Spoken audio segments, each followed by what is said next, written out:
네, 안녕하세요. 우리가 푼스타의 진행을 맡은 아나운서 이혜연, 신유림입니다. 네, 오늘 저희가 다뤄볼 주제는 바로 아마 우리 대학생들이 가장 많이 할 것 같은 고민과 관련이 있는 주제인데요. 바로 꿈과 진로입니다. 저를 비롯해서 제 주변 동기들이나 선후배 분들만 보더라도 꿈과 진로에 대해 고민 있는 친구들이 진짜 많아요. 그래서 오늘은 저희 학교 선배님이시자 비디오 제작회사인 유브가 픽처스에서 감독님으로 일하고 계시는 장용성님과 함께 이야기 나눠보도록 하겠습니다. 안녕하세요, 감독님. 네, 안녕하세요.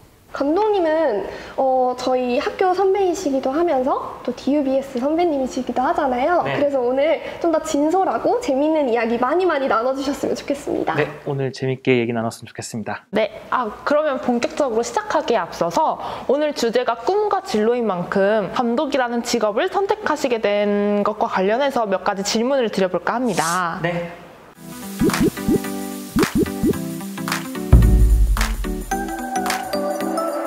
그럼 첫 번째 질문 드릴게요. 감독님이라는 직업을 선택하시게 된 계기가 어떻게 되시나요? 저도 마찬가지로 대학교 들어오자마자 교내 방송국 활동을 하면서 영상을 좀 접하게 됐어요. 그러다 보니까 영상에 좀 흥미가 많이 생겼고, 좀 이렇게 먼저 DUBS 선배님들이 좀 시작하신 회사에 아르바이트로 편집을 하게 됐다가 자연스럽게 이렇게 영상 제작 회사에 들어와서 일을 하게 되었습니다. 감독이라는 직업의 장단점이 있다면 뭐가 있을까요? 감독의 장점은 일단 멋있습니다.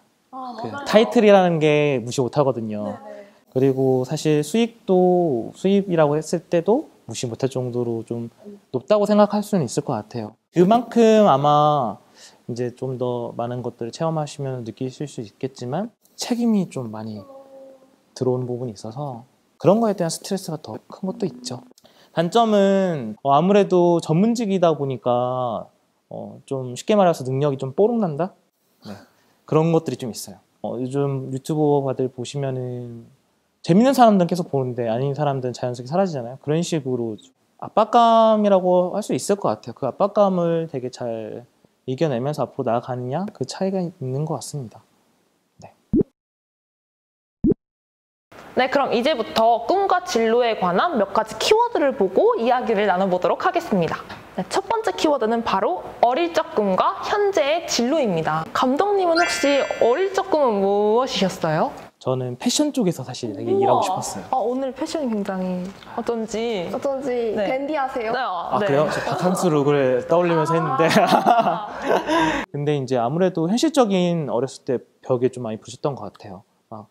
예를 들어서 패션 디자이너 학과 쪽으로 가려고 하면은 미대도 나와야 되고, 미대를 들어가려고 하면은 이제 그림 실력도 있어야 되니까. 그러면 유림 씨는 꿈이 무엇이었어요? 저는 어렸을 때 뮤지컬 배우가 하고 싶었었어요. 오. 저도 현실적인 것 때문에 제가 재능이 없어가지고 춤을 못 추고 노래도 못해요. 제가 옛날에 오디션을 보러 갔거든요. 근데 저랑 같이 오디션 보러 들어간 친구한테 제 기가 눌려가지고 나는 이 길은 아니다. 이렇게 해서 길을 당장 바꿨습니다. 꿈이 솔직히 어릴 때 이렇게 물어보면 되게 다양하잖아요. 근데 오히려 대학생이 되고 나서는 배운 것도 많고 경험한 것도 더 많은데 취미로 생각을 하지 않고 내가 진로를 빨리 정해야 돼 이러면서 남들과 이렇게 내 재능을 비교하고 그러다 보니까 이런 아이러니한 상황이 벌어지지 않았나라는 생각이 드네요. 그러면 감독님이 대학교에서는 어떤 전공을 하셨죠? 저는 산업시스템공학과를 전공했습니다. 그럼 산업시스템공학과랑 감독이라는 직업이 어떻게 보면 연관성이 있을 수도 있고 없을 수도 있는데 없어요? 전혀 없어요. 전혀 없어요? 전혀 없어요. 그럼 그때 전공이랑 아예 솔직히 다른 분야를 자기가 직업으로 삼았을 때 불안감 같은 건 없으셨어요?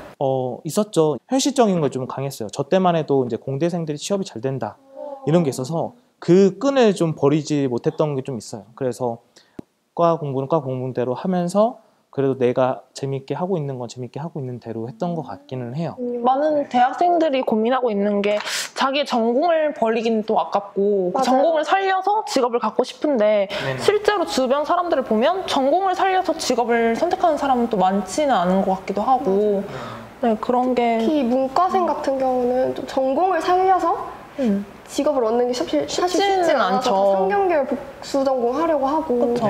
이러는 게 현실적인 이유가 있죠. 네, 그러면 두 번째 키워드에 대해서 얘기해 보도록 하겠습니다. 두 번째 키워드는 바로 공무원과 크리에이터입니다.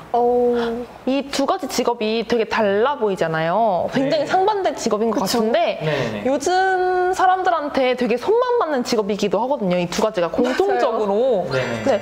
네, 이 두 직업을 선망하게 된 그런 배경이 뭘까요? 그냥 좀 제 개인적인 입장입니다. 자막 띄워주세요. 네.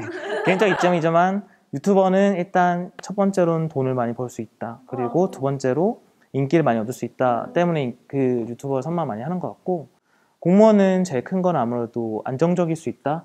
그게 또 제 이유 때문에 가장 선망받는 직업인 것 같아요. 공무원을 봤을 땐 사실은 비하하는 건 절대 아닌데 그 시간에 안정된 삶에 맞춰서 그 다른 나의 주어진 시간과 삶에도 더 투자를 하고 나의 아이덴티티와 좀 뭐 공무원적인 그런 것도 조금 별개로 생각하시는 분들도 좀 많다. 네.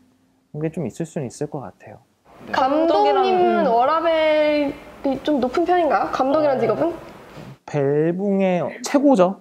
최고예요? 일에 시간을 좀 많이 투자를 해야 되니까. 근데 저는 그 일하면서 내가 뭔가 스스로에 대한 성취감과 자아 실현이라든지 이런 것을 느낄 수 있다고 하면은 그 밸런스가 오히려 그 밸런스가 더 맞는 거 아니라는 걸 항상 생각은 들어요. 그쵸. 밸런스도 사람마다 다르니까. 워라밸을 좀 다르게 생각해 볼 수도 있는 게 이 워크가 일을 하면서 워크가 이게 좋으면. 내 밸런스고 이게 내 라이프면 멋있다. 워크랑 라이프랑 꼭 그렇게 밸런스를 맞춰야 맞아요. 되나? 이게 워크가 밸런스, 아니, 라이프일 수도 있고 한 건데. 얘기해 주신 것처럼 어떤 식으로 정의 내리는 거에 따라서도 그 밸런스가 달라지는 것 같기는 해요. 크리에이터와 공무원을 놓고 보면은 굳이 그렇게 이분법적으로 너무 나눠서 생각하지 말고 자신의 밸런스를 조금 생각을 해가지고 그 다음에 자기 직업적을 선택할 때 요구하는 뭐 기준이라든지 그런 것들 다양하게 살펴본 다음에 좀 선택했으면 좋겠다는 게 있어요. 감독님, 마지막으로 꿈에 대해서 고민 중인 청춘들이 많이 있거든요. 네. 그분들께 조언 한마디 해주실 수 있나요? 약간 좀 다른 얘기일 수 있지만 그 청춘들에게 좀 얘기하고 싶은 거는 저는 연애를 많이 하세요 정도가 될 것 같습니다. 진짜 의외의 답변인데요. 네. 직업에 대해 고민을 하는 것 중에 하나가 저는 나를 잘 모르기 때문에 고민을 많이 한다고 생각도 들어요. 나를 잘 알 수 있는 청춘들에게 가장 좋은 방법은 연애를 함으로써 내가 타인을 대하는 태도라든지 타인이 나를 바라보는 모습과 그리고 내가 타인과 같이 커뮤니케이션 하면서 이 사회를 살아가는 모습을 스스로 발견하게 되면은 내가 어떤 스타일이고 또 어떤 식으로 살아가게 되고 그런 것도 좀 많이 배우는 것 같아요. 사실 꿈이라는 건 언제든지 바뀔 수 있고 꼭 꿈이 진로랑 연관돼서 한정질 필요가 없어요. 맞아요. 그러니까 본인한테 맞는 기준을 잘 선택하셔서 무언가를 이룰 수 있는 마음을 좀 가지시길 바라겠습니다.